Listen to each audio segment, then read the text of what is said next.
Hey everybody, it's Big E here. Today I'm going to bring another edition of Cool Tools. Today, vacuum gauges. Something you probably don't hear a lot about. You hear a lot about boost gauges. You hear a lot about, positive pressure. But what does a vacuum gauge really do? Well, I'm going to tell you today, basically what it'll do to help you diagnose if there's any internal problems, timing issues, burnt valves, that kind of stuff. So what I'm going to do here is I got this offline, and I don't know, you know what, let me see if I can do it this way for you. There's if you look online, you can get that chart. So basically what it'll do is it'll interpret your vacuum readings as what they mean. Normal vacuum reading should be between 17 and 21 inches of vacuum of mercury on your HG, on your vacuum gauge, and that's a normal running engine. But if you look here, hard to see because it's a thin piece of paper, but it'll tell you like if the needle fluctuates between what numbers, what it means, and big fluctuation would mean, you might have like at the bottom there, I don't know, you can see the one that really fluctuates. That's for, you have a bad head gasket. Shows one here for a sticky valve that you can get on www.onallcylinders.com. You can get that. Or if you want to email me at ericsnyder802@gmail.com, say, hey, can you get me that? I will send you one if you give me your address. Anyway, so we're going to continue. You're going to say, okay, so now I have a vacuum gauge. I have the chart as to what it means, what different readings mean. So anyway, so you're like, okay, well, how do I do the test? I'll show you how to do the actual test here. So what I'm going to do here is you want to find, bear with my terrible camera work, past your throttle plates, okay? You want to get behind your throttle plates. So that way you get a true internal engine vacuum reading. So I'm going to pull off the vacuum line for the fuel regulator, fuel pressure regulator.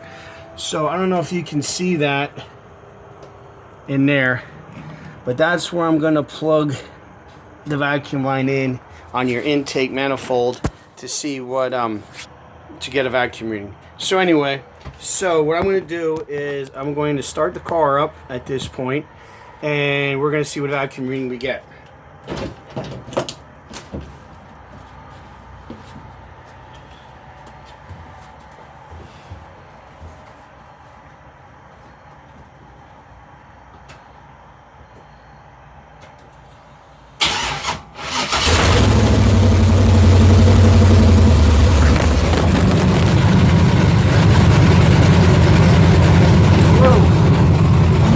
Sorry about that.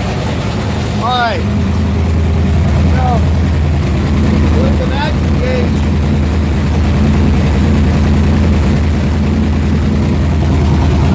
we're holding at about 15 to 16 inches of vacuum. Let me check this off a minute.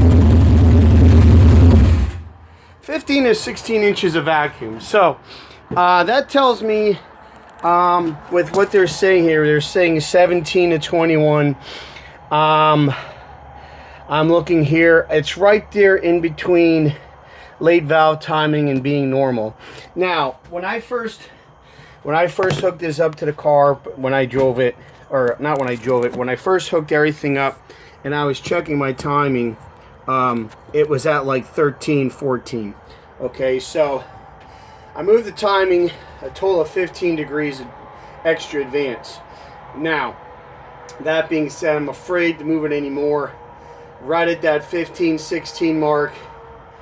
I think it's with the cam being so radical and just other things. I don't think I'm going to get 17 out of this motor. But I can live with 16. I'm at about probably 50, 51 degrees of total timing now. So I'm going to leave it there. And I'm going to wait till I make a pass down the track. That could also be why the car wasn't revving, was just the timing was just too close. It was just mixing stuff up way too much. So we're about 50, 51 degrees timing. Before we were at like 38, 36. So we were way off. So hopefully with this, it'll run a lot better. I'll have to find out when I take it to the track. This is one of those I wasn't planning on kind of deals. I didn't think the timing would be off that much according to the vacuum gauge. But here's a typical example of a vacuum gauge, which is old technology that you don't hear a lot about, proving that I was off a bit on the timing, and that might help my ETs. That'll help the horsepower definitely. So we're gonna keep it like that. Not gonna touch anything till the spring when we take this thing down to drag strip, and we'll see what it does. But we'll leave it right there. I'm gonna button it up, and we're gonna call it a day. I hope you learned something. I know I sure as heck did today. I wasn't expecting doing as much work on the car before I made this video as I did. But I retimed the motor. We're at about 50 degrees of total advanced timing. Also, if you learned something, let me know. Like and subscribe. Please, please, please like and subscribe. I'm really trying to get some good content out there, some accurate content, something that everybody can learn something from. Like I said before, these videos are stretching me in my knowledge and helping and forcing me to learn new things and to do things that otherwise I wouldn't have done. So I want to thank you guys for subscribing, for watching these videos, and for pushing me to be a better mechanic, a better racer, a better all-around YouTube presenter for you guys. I'm going to do the best I can to keep up the content, to make sure that it's accurate and that it's valid. So anyway, like and subscribe, please. Comment if you have a better idea, or if something else comes up. Also, if you have any ideas for other topics that you want me to do on, whatever it is, if I don't know anything about it, I'll research it and I'll see what I can find out, and I'll get a video together for it. Also, I forgot. Gosh darn it. I hate this when I forget. Carburetor guys, I know this is how it works with fuel injection. Carburetor guys, keep in mind, what you want to do is you want to get your vacuum reading below the second set of butterflies, okay? Because you have the butterflies and you have the throttle plates, right? And there should be a vacuum port below underneath that yet on the carburetor base, okay? Get your vacuum readings from there, okay? The reason I said is if you get it between the two butterflies, you're going to get Venturi vacuum, and Venturi vacuum is going to be higher than engine vacuum because of the speed of the air. Because every carburetor has like a Venturi, I think of it like an hourglass. So if you get your vacuum there, naturally when you squeeze something, it's going to speed up. So your vacuum reading is not going to be what it should be. Get it below the bottom set of plates on your carburetor. That's true engine vacuum. That's where you want to take your reading. But that chart that I showed you will apply carburetor, fuel injected, anything. Your lawnmower, your daily driver, anything. It'll apply. If it has a vacuum port past or below your throttle plates, you can get an engine vacuum reading, and with that chart you can tune or get it close where it should be, okay? So again, something that stretched me to learn to be a better person, a better mechanical wise and tuning wise. So I hope you enjoyed it. I hope you learned something. I know I sure did. Like and subscribe.